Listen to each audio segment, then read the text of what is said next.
आज हम कुछ आगे की प्रॉपर्टीज़ देखने जा रहे हैं या फिर बोल सकते हैं कि आगे के कुछ कॉम्प्लीमेंट्री फंक्शन है उन पर लाप्लास ट्रांसफॉर्म कैसे लगाते हैं वो देखने जा रहे हैं। तो नंबर शायद 5 था। अब मैं डिस्कस करूँगा कि Laplace transform sine h a t का। वहाँ पर तो साइन ए टी था, अब साइन एच ए टी और sine cos h a t क्या होता है।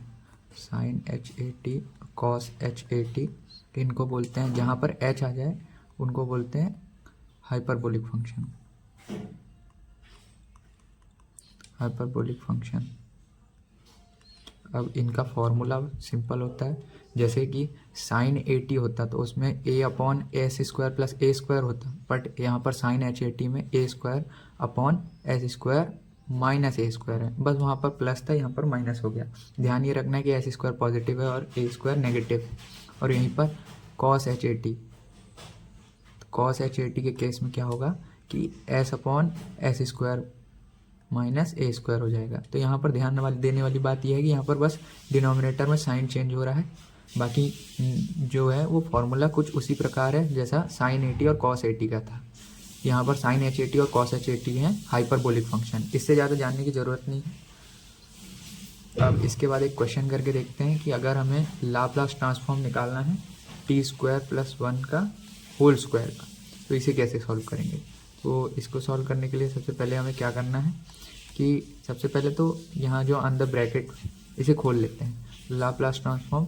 यहाँ पर a प्लस बी का होल स्क्वायर फॉर्मूला लगाएंगे, a square plus b square plus 2ab। अब मैंने बताया था लीनियरिटी प्रॉपर्टी। लीनियरिटी प्रॉपर्टी क्या कहती है कि अगर कई सारे अंदर फंक्शंस हों और बाहर लाप्लास ट्रांसफॉर्म लगा हो तो लाप्लास ट्रांसफॉर्म इंडिविजुअली हर एक फंक्शन पे डिस्ट्रीब्यूट हो जाएगा, मतलब हर एक फंक्शन पे लग जाएगा। मतलब इसका वैल्यू आ जाएगा लाप्लास ट्रांसफॉर्म ऑफ टी की power 4 plus Laplace transform of 1 plus Laplace transform of 2t square. अब यहाँ पर ये t की पावर n के फॉर्म में, और t की पावर n के फॉर्म में जब रहता है और जहाँ पर n एक पॉजिटिव इंटीजर है, तब मैंने बताया था कि उसका फॉर्मूला होगा n फैक्टोरियल अपॉन s की पावर n प्लस 1। और Laplace transform of a constant number होता है 1 अपॉन s। फिर यहाँ पर मैंने बताया था कि जो भी कांस्टेंट नंबर होता है, जैसे कि अंदर 2 है, वो बाहर आ जाएगा और फिर हम सॉल्व कर लेंगे। यहाँ पर इसको मैं अलग से सॉल्व कर देता हूँ, एक बार समझाता हूँ कि सबसे पहले तो 2 बाहर आ जाएगा और अंदर बचेगा Laplace transform of t square. फिर उसके बाद टी की पावर एन का लाप्लास ट्रांसफॉर्म क्या होगा 2 फैक्टोरियल अपॉन एस की पावर 2 प्लस 1। तो यहाँ से आंसर आ जाएगा 2 फैक्टोरियल होता है 2 और 2 इंटू 2 4 हो जाएगा और डिनोमिनेटर में आ जाएगा एस की पावर 3। तो यहाँ पर 2 टाइम्स नहीं, यहाँ पर डायरेक्ट हम लिख सकते हैं 4 अपॉन एस क्यूब। इसकी value direct 4 upon s cube आ गई। ठीक है, तो ये हमारे ये वाला क्वेश्चन सॉल्व हो गया। तो यहाँ पर 2 चीज़ें ये पता चली हमें कि जब ऐसा कुछ केस है तो पहले तो अंदर वाला सिंप्लीफाई करना है, एक्सपेंड कर देना है, फिर उसके बाद हर एक पे डिस्ट्रीब्यूट कर देना है। और ये लाप्लास ट्रांसफॉर्म हर एक पे डिस्ट्रीब्यूट जो हो रहा है, इसी प्रॉपर्टी को कहते हैं लीनियरिटी प्रॉपर्टी। अब ये जो हमारा आंसर आया है, ये मैंने कल भी बताया था कि जब हम किसी भी फंक्शन एफ ऑफ टी पे लाप्लास ट्रांसफॉर्म लगाते हैं तो जो आंसर आता है उसको हम एफ बार एस से डिनोट करते हैं। ठीक है, अब चाहें तो हम इसको और सिंप्लीफाई कर सकते हैं एलसीएम लेकर, बट अभी ज़रूरत नहीं। तो अब हम आगे बढ़ते हैं, एक और क्वेश्चन देखते हैं कि लाप्लास ट्रांसफॉर्म अगर हमें निकालना पड़ा e की power 2t minus T square का, तो हमारे पास यहाँ अंदर देख सकते हैं कि 2 फंक्शन है। अब 2 फंक्शन है तो हमने लीनियरिटी प्रॉपर्टी पढ़ी है, तो हम एक एक पे डिस्ट्रीब्यूट कर देंगे, इस पे भी अलग कर देंगे और इस पे अलग कर देंगे। तो ये आ जाएगा Laplace transform of e raise to the power 2t minus बाहर Laplace transform of t square. अब e raise to the power 2t किसके फॉर्म का है, e raise to the power at के, और e raise to the power at रहता है तो हमारा फॉर्मूला होता है 1 अपॉन एस माइनस ए की जगह पर यहाँ पर 2 है और यहीं पर माइनस। अब टी स्क्वायर है तो टी की पावर n का फॉर्मूला लगाएंगे तो वो हो जाएगा 2 फैक्टोरियल अपॉन एस की पावर 2 प्लस 1, या फिर बोल सकते हैं 1 upon s minus 2 is equal to नहीं, बीच में नेगेटिव साइन था, हाँ, minus 1 upon s minus 2 minus 2 upon s की पावर 3 या फिर एस क्यूब। तो ये एक क्वेश्चन हो गया। मैं एक नए तरीके का फंक्शन या फिर नए तरीके का क्वेश्चन डिस्कस करने जा रहा हूँ, जहाँ पर एफ ऑफ टी डायरेक्टली कोई एक फंक्शन के बराबर नहीं बताया गया है। एफ ऑफ टी की वैल्यू टी बताई गई है जब जो हमारा इंटरवल है 0 से 1 के बीच में हो, और वही एफ ऑफ टी की वैल्यू 0 बताई गई है जब हमारा इंटरवल टी से बड़ा हो, मतलब 1 से बड़ा हो। जो टी की वैल्यू है वो 1 से जब बड़ी हो तब जो फंक्शन एफ ऑफ टी की वैल्यू है वो 0 आए, और जब टी की वैल्यू 0 से 1 के बीच में हो तब जो एफ ऑफ टी की वैल्यू है वो टी के बराबर है। तो अगर ऐसे पीसेस में डिफाइंड होता है फंक्शन तो इसको बोलते हैं पीस वाइज डिफाइंड फंक्शन। तो इनको कैसे सॉल्व करते हैं, इनको हम सॉल्व करेंगे, पहले तो हमने जो डेफिनेशन पढ़ रखी है उसका इस्तेमाल करेंगे कि क्या Laplace transform of f of T जो है वो एफ बार ऐसा आएगा और कैसे आएगा, इंटीग्रेशन 0 टू टी ई की power minus s t into F of T d T. अब यहाँ पर हमें जो क्वेश्चन दे रखा है उसमें इंटरवल हमारा 0 से पहले 1 अलग दे रखा और 1 से बड़ा नंबर के लिए अलग दे रखा है। तो यहाँ पर हम क्या करेंगे, ब्रेक कर लेंगे। कैसे ब्रेक करेंगे कि यहाँ पर Laplace transform of f of T निकालने के लिए हम डेफिनेशन लगाएंगे। पहले तो ये जो लिमिट है हमारी 0 से टी, तो 0 से टी जाने में ये जो लिमिट है इसको दो भाग में ब्रेक कर लेंगे। कैसे, पहले 0 से 1 जाएंगे, फिर दूसरी लिमिट में 1 से बड़े नंबर में जाएंगे या फिर 1 से टी में जाएंगे, तो हमारी ये पूरी लिमिट कवर हो जाएगी। ऐसा हमें इसलिए करना पड़ रहा है क्योंकि दोनों इंटरवल में एफ ऑफ टी की वैल्यू अलग अलग तरीके से डिफाइंड है, इस कारण। अब यहाँ पर पहली लिमिट कौन सी होगी, 0 से 1 के बीच में। अब 0 से 1 के बीच में जो एफ ऑफ टी है वो डिफाइंड है टी के रूप में। तो यहाँ पर ई की पावर माइनस एस टी तो दोनों में कॉमन रहेगा, बस यहाँ पर एफ ऑफ टी इस वाले इंटरवल के लिए हम क्या रख देंगे, टी। तो यहाँ पर टी डी टी रख दिया, प्लस लगाएंगे। अब दूसरा इंटरवल 1 से बड़ा वाला, तो यहाँ पर जब t 1 से बड़ा हो तब एफ ऑफ टी की वैल्यू 0 है, तो यहाँ पर एफ ऑफ टी की वैल्यू हम जो है 0 पुट करेंगे। तो यहाँ पर 1 से लेके t तक हमें जाना है, e की power minus s t as it is रहेगा, बस एफ ऑफ टी की वैल्यू यहाँ 0 रख दी जाएगी। तो यहाँ देख सकते हैं कि ये जो ये वाला फंक्शन है या फिर ये जो ये वाला एक्सप्रेशन है ये पूरा 0 हो जाएगा। क्यों, क्योंकि यहाँ पर जो है इंटीग्रेशन ऑफ 0 आ जाएगा और 0 का इंटीग्रेशन 0 ही हो जाएगा। ठीक है, हमें मेन सॉल्व करना है ये, तो हमारा Laplace transform of f of T solve हो जाएगा। तो इसको सॉल्व करते हैं। तो हाँ, इसको सॉल्व करने के लिए हमें लगाना पड़ेगा आइलेट रूल, या फिर बोल सकते हैं कि जब इंटीग्रेशन में जब दो फंक्शन प्रोडक्ट में दे रखे हों तब उसको कैसे सॉल्व किया जाता है, मैं उसके लिए एक फार्मूला बता देता हूँ या फिर उसका कंसेप्ट बता देता हूँ कि यू वी का रूल कैसे लगाया जाता है। तो जब दो फंक्शन प्रोडक्ट में दे रखे हों तब उसे हम कैसे सॉल्व करते हैं ये देखते हैं। दोनों फंक्शन हैं तो हम उसमें से एक फंक्शन को फर्स्ट फंक्शन बोल देते हैं और एक फंक्शन को सेकंड फंक्शन। ये कैसे डिसाइड करते हैं, ये डिसाइड करते हैं हम आइलेट के रूल की मदद से। आइलेट का रूल क्या कहता है कि सबसे पहले इनवर्स ट्रिग्नोमेट्रिक फंक्शन को प्रायोरिटी देना है। जब भी नंबरिंग कर रहे हैं, ये जो फर्स्ट और सेकेंड नंबरिंग कर रहे हैं, सबसे पहले इनवर्स ट्रिग्नोमेट्रिक फंक्शन को प्रायोरिटी देना, फिर लॉगरिथमिक, फिर अलजेब्रिक, फिर उसके बाद ट्रिग्नोमेट्रिक, फिर उसके बाद एक्सपोनेंशियल। तो अगर हमारे पास कई सारे फंक्शन दे रखे, मतलब ये कई सारे क्या, दो फंक्शन दे रखे हों प्रोडक्ट में और उसमें डिसाइड करना है कि फर्स्ट फंक्शन किसको मानेंगे और सेकंड किसको मानेंगे इंटीग्रेशन में, तो ये ऑर्डर फॉलो करना है। सबसे ज़्यादा प्रायोरिटी देनी है इनवर्स ट्रिग्नोमेट्रिक को, फिर लॉगरिथमिक को, फिर अलजेब्रिक को, फिर ट्रिग्नोमेट्रिक को, फिर एक्सपोनेंशियल को। तो उसका फॉर्मूला क्या हो जाता है, एक बार हमने फर्स्ट फंक्शन और सेकंड फंक्शन डिसाइड कर लिया तो उसका फॉर्मूला हो जाएगा, पहले तो फर्स्ट फंक्शन को बाहर निकाल लेते हैं और इंटीग्रेट कर देते हैं सेकंड फंक्शन को, फिर यहाँ पर एक नेगेटिव का साइन लगाते हैं, फिर हम इंटीग्रेशन लगाते हैं और फर्स्ट फंक्शन का यहाँ पर ये डिफरेंशिएशन करते हैं। ये जो I1 लिखा है ये डिफरेंशिएशन ऑफ फर्स्ट फंक्शन है, उसको मल्टीप्लाई करते हैं इंटीग्रेशन ऑफ सेकंड फंक्शन से। ये फॉर्मूला थोड़ा और समझ में तब आएगा जब मैं किसी क्वेश्चन में अप्लाई करके दिखाता हूँ। जैसे यहाँ पर हमारा क्वेश्चन है ई की power minus s t into t d T. तो यहाँ पर पहले तो ये डिसाइड कर देते हैं कि e raised power minus s t into t d t, यहाँ पर ये डिसाइड करते हैं कि फर्स्ट फंक्शन किसको मानेंगे। तो यहाँ पर हमारे आइलेट रूल पे आते हैं। तो आइलेट रूल क्या बोलता है कि पहले इन्वर्स ट्रिग्नोमेट्रिक को सबसे ज़्यादा प्रायोरिटी देनी है, पर यहाँ इन्वर्स ट्रिग्नोमेट्रिक है ही नहीं, फिर लॉग को प्रायोरिटी देनी है, तो यहाँ लॉग भी नहीं है, फिर अलजेब्रिक फंक्शन को देनी है। तो ये रहा हमारा अलजेब्रिक फंक्शन। तो यहाँ पर अलजेब्रिक फंक्शन फर्स्ट बन जाएगा तो ऑटोमेटिकली एक्सपोनेंशियल फंक्शन सेकंड बन जाएगा। यहाँ पर वैसे भी देख सकते हैं कि एक्सपोनेंशियल फंक्शन सबसे आखिरी में है तो उसको प्रायोरिटी, उसको अधिकतर क्या रहता है कि सेकंड फंक्शन ही माना जाता है। तो यहाँ पर हम क्या फॉर्मूला लगाएंगे, फर्स्ट फंक्शन को पहले बाहर निकाल लेंगे और इंटीग्रेशन ऑफ सेकंड फंक्शन कर देंगे माइनस इंटीग्रेशन ऑफ, पहले फर्स्ट फंक्शन हमारा t था तो इसका डिफरेंशिएशन यहाँ लिखेंगे d by d t of t और मल्टीप्लाई करेंगे इंटीग्रेशन ऑफ सेकंड फंक्शन से और इसका होल इंटीग्रेशन।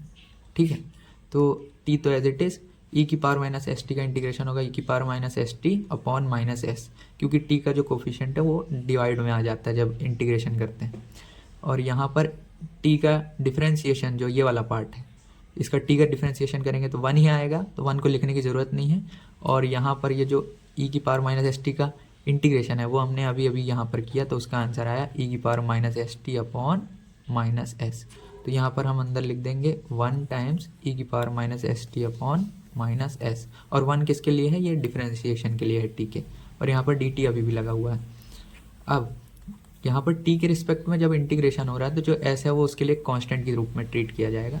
तो ये तो ऐसे ही लिख देते हैं t into e raise to the power minus s t upon minus s, और यहाँ से -1/s जो है वो कॉमन निकाल लेते हैं, ये वाला कॉमन निकाल लिया, कॉमन मतलब बाहर निकाल लिया, और यहाँ पर integration e raise to power minus s t d t अंदर फिर बचा। तो इसको और थोड़ा सिंप्लीफाई करते हैं, यहाँ आ जाएगा t into e raise to the power minus s t upon minus s, और यहाँ पर माइनस माइनस प्लस हो जाएगा 1/s, और फिर e raise power minus s t का इंटीग्रेशन मैंने बताया था e raise power minus s t upon minus s.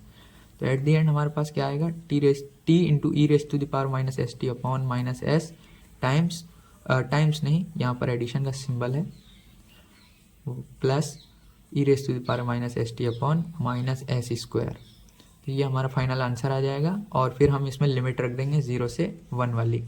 तो हमारा जो Laplace transform of peace wise defined function है वो सॉल्व हो जाएगा। तो इस प्रकार से कुछ फॉर्मूले का इस्तेमाल करना है जब पीस वाइज डिफाइंड फंक्शन है, कि मतलब टुकड़ों में जब डिफाइंड हो फंक्शन एफ ऑफ टी, तब हम क्या करते हैं, फॉर्मूले का न यूज़ करते हुए डेफिनेशन का यूज़ करते हैं, जो मैंने स्टार्टिंग में आपको बताया था। तो अब हम थोड़ी प्रॉपर्टीज़ को पढ़ेंगे लाप्लास ट्रांसफॉर्म की। तो सबसे पहले लीनियरिटी प्रॉपर्टी है, हालांकि ये मैं डिस्कस कर चुका हूँ, पर फिर भी मैं इसको अच्छे से बता देता हूँ कि अगर Laplace transform of f of T निकालेंगे तो मैंने ये बताया था ये एफ बार एस के बराबर आता है, ये एफ है, हाँ एफ बार एस के बराबर आता है। तो जब हम लाप्लास ट्रांसफॉर्म ऑफ दो फंक्शंस का सम दे रखा है, जैसे कि मान लीजिए एफ ऑफ टी और जी ऑफ टी, मतलब ये दो फंक्शन है जो टी वेरिएबल पर डिपेंड करते हैं, तो अगर ऐसे सम दे रखा हो या फिर डिफरेंस दे रखा हो तो लाप्लास ट्रांसफॉर्म इन दोनों पे इंडिविजुअली सेपरेट डिस्ट्रीब्यूट हो जाता है, एफ ऑफ टी का अलग हो जाएगा और यहाँ पर Laplace transform of g of t का अलग आ जाएगा। तो एफ ऑफ टी का Laplace transform f bar s आता है और जी ऑफ टी का Laplace transform g bar s आता है। तो ये हो गई लीनियरिटी प्रॉपर्टी, ये मैं पहले भी डिस्कस कर चुका हूँ तो इतनी ज़्यादा डाउट नहीं होगा। अब दूसरी प्रॉपर्टी मैं डिस्कस करता हूँ, या फिर उससे पहले नहीं, क्वेश्चन छोड़िए, मैं दूसरी प्रॉपर्टी डिस्कस करता हूँ। पहला वो है first shifting theorem. First shifting theorem क्या कहती है मैं वो बताता हूँ। फर्स्ट शिफ्टिंग थ्योरम के हिसाब से हम अगर ये मान लें कि Laplace transform of f of T जो है वो एफ बार एस अगर आ गया, तो Laplace transform of e raise to the power a t अगर मल्टीप्लाई हो गया एफ ऑफ टी में, तब उस केस में क्या आएगा, एफ बार एस तो आएगा, बट ध्यान ये रखना है कि यहाँ पर एस को जो रिप्लेस कर देना है एस माइनस ए से, या फिर बोल सकते हैं कि एफ बार एस की जगह एस माइनस ए रख दूँ। तो फर्स्ट शिफ्टिंग थ्योरम ये कहता है कि अगर एफ ऑफ टी का जो लाप्लास ट्रांसफॉर्म है वो एफ बार एस दे रखा है, और वहीं पर अगर दूसरा फंक्शन दे दिया आपको जिसमें ई की पावर ए टी भी मल्टीप्लाई है एफ ऑफ टी के साथ, तो उस केस में हमारा जो आंसर आएगा वो एफ बार एस के बराबर आएगा। बस यहाँ ध्यान ये रखना है कि एफ बार एस में एस को रिप्लेस कर देना है एस माइनस ए से, तो वो आंसर आ जाएगा एफ बार एस माइनस ए के बराबर। तो इसके ऊपर एक क्वेश्चन कर देता हूँ तो ज़्यादा समझ में आएगा। हाँ, ये क्वेश्चन है Laplace transform of e raise to the power 2t cos t। तो अब यहाँ पर e raise to power a t multiply है एफ ऑफ टी में, तो ऐसे केस में सबसे पहले एफ ऑफ टी को रिकॉग्नाइज कर लेते हैं, तो ये हमारा एफ ऑफ टी है। तो हम ये सबसे पहले देखेंगे कि एफ ऑफ टी का लाप्लास ट्रांसफॉर्म क्या होगा, फिर उसके बाद फर्स्ट शिफ्टिंग थ्योरम लगाएंगे या फर्स्ट शिफ्टिंग प्रॉपर्टी लगाएंगे। तो यहाँ पर Laplace transform of cos t, यहाँ पर cos ए टी वाला फॉर्मूला लगाएंगे तो वो आ जाता है s upon s square plus a square, ठीक है, ए यहाँ पर 1 है। अब फर्स्ट शिफ्टिंग थ्योरम क्या कहता है कि अगर Laplace transform of f of t f bar s के बराबर है, तो Laplace transform of e raise to the power a t की जगह यहाँ पर 2t रखा हुआ है और यहाँ पर एफ ऑफ टी की जगह cos t है, तो वो हो जाएगा एफ बार एस ही आएगा, बस यहाँ पर एस की जगह एस माइनस ए रखना है, और यहाँ पर ए की वैल्यू इससे डिसाइड होगी कि ई की पावर में क्या है, तो एस माइनस 2 आ जाएगा। तो हमारा एफ बार एस क्या था, S upon s square plus 1। तो यहाँ पर एस की जगह एस माइनस 2 रखने पे हमारा आंसर आ जाएगा। एस माइनस 2 रख दिया न्यूमरेटर में, और नीचे वाले एस स्क्वायर की जगह भी एस स्क्वायर में एस की जगह एस माइनस 2 रख दिया प्लस 1। तो इसको सॉल्व करने में हमारा लाप्लास ट्रांसफॉर्म आ जाएगा किसका, ई की power 2t into cos T का। सबसे पहले इसमें ज़रूरी ये है कि एफ ऑफ टी को पहले डिफाइन कर लो या फिर उसको आइडेंटिफाई कर लो कि एफ ऑफ टी क्या है। फिर उसके बाद एफ ऑफ टी पे लाप्लास ट्रांसफॉर्म लगाओ और एफ बार एस की वैल्यू निकालो, और फिर फर्स्ट शिफ्टिंग थ्योरम लगा के ये पता करो कि पहले e की पावर at में a क्या है। यहाँ पर a 2 था, तो e की पावर at जब किसी f ऑफ t से मल्टीप्लाई हो रहा है और उसका लाप्लास ट्रांसफॉर्म निकाला जा रहा है, तो बस s की जगह s माइनस a रख देना है। यहाँ पर जैसे s माइनस 2 रख दिया था मैंने। अब एक और क्वेश्चन देखते हैं जिसमें e की power minus 3t into T cube है। तो सबसे पहला हमारा मुद्दा ये रहेगा कि एफ ऑफ टी को आइडेंटिफाई कर लो। तो एफ ऑफ टी यहाँ पर टी क्यूब है। ये कैसे पता चल रहा है, क्योंकि e की पावर 80 के अलावा जो बचेगा वही हमारा एफ ऑफ टी होगा। तो e की पावर 80 के अलावा टी क्यूब बचा तो वो हमारा एफ ऑफ टी है। फिर सबसे पहला स्टेप होगा कि एफ ऑफ टी का लाप्लास ट्रांसफॉर्म निकाल लो। तो वो आ जाएगा Laplace transform of T cube, T की पावर n वाला फॉर्मूला लगेगा, तो 3 फैक्टोरियल अपॉन एस की पावर 3 प्लस 1 दैट इज़ 4। या फिर बोल सकते हैं ये 3 फैक्टोरियल की वैल्यू 6 हो गई, तो 6 upon s raise to the power 4, और ये हो जाएगा एफ बार एस के बराबर। अब फर्स्ट शिफ्टिंग थ्योरम लगाएंगे। फर्स्ट शिफ्टिंग थ्योरम ये कहता है कि ई की पावर माइनस 80 या फिर ई की पावर 80 अगर मल्टीप्लाई हो जाए किसी एफ ऑफ टी में, जो कि एफ ऑफ टी यहाँ पर टी क्यूब है, तो यहाँ पर जो हमारा आएगा वो एफ बार एस के बराबर ही आएगा, बस एस की जगह एस माइनस ए रख देना है। अब मैंने स्टार्टिंग में भी जब आपको एक बार ई की पावर 80 या फिर ई की पावर माइनस 80 का निकालना सिखाया था, तो मैंने बोला था कि जो ए है उसको साइन के साथ रखना। तो यहाँ पर अगर हम इस वाले एक्सप्रेशन को कंपेयर करें ई की power 80 into F of T से, तो यहाँ से पता चल रहा है कि एफ ऑफ टी तो टी क्यूब हो गया, पर ई की पावर 80 में जो ए की वैल्यू है वो -3 आ गई। तो -3 जो आ गई वो ए की वैल्यू है, तो उसको साइन के साथ यहाँ रखना है। तो एफ बार एस की वैल्यू है हमारी 6 अपॉन एस की पावर 4, और यहाँ पर एस की जगह रख देंगे एस माइनस -3। ध्यान रखने वाली बात यह है कि ए की जो वैल्यू है वो साइन के साथ हमेशा रखना है। 6 upon S plus 4, S plus 4 नहीं, एस प्लस 3। एस प्लस 3 क्यों हुआ, क्योंकि यहाँ पर ये एस प्लस 3 आएगा और इसकी पावर में 4 है। हम यहाँ पर एस में चेंज कर रहे हैं, एस की जगह रख रहे हैं ये वाली वैल्यू। ठीक है, तो ये कुछ इस प्रकार से सॉल्व होता है। बस ध्यान ये रखना है कि ए की जो वैल्यू है हमेशा साइन के साथ रखें, तभी आंसर सही आएगा, वरना गलत हो जाएगा।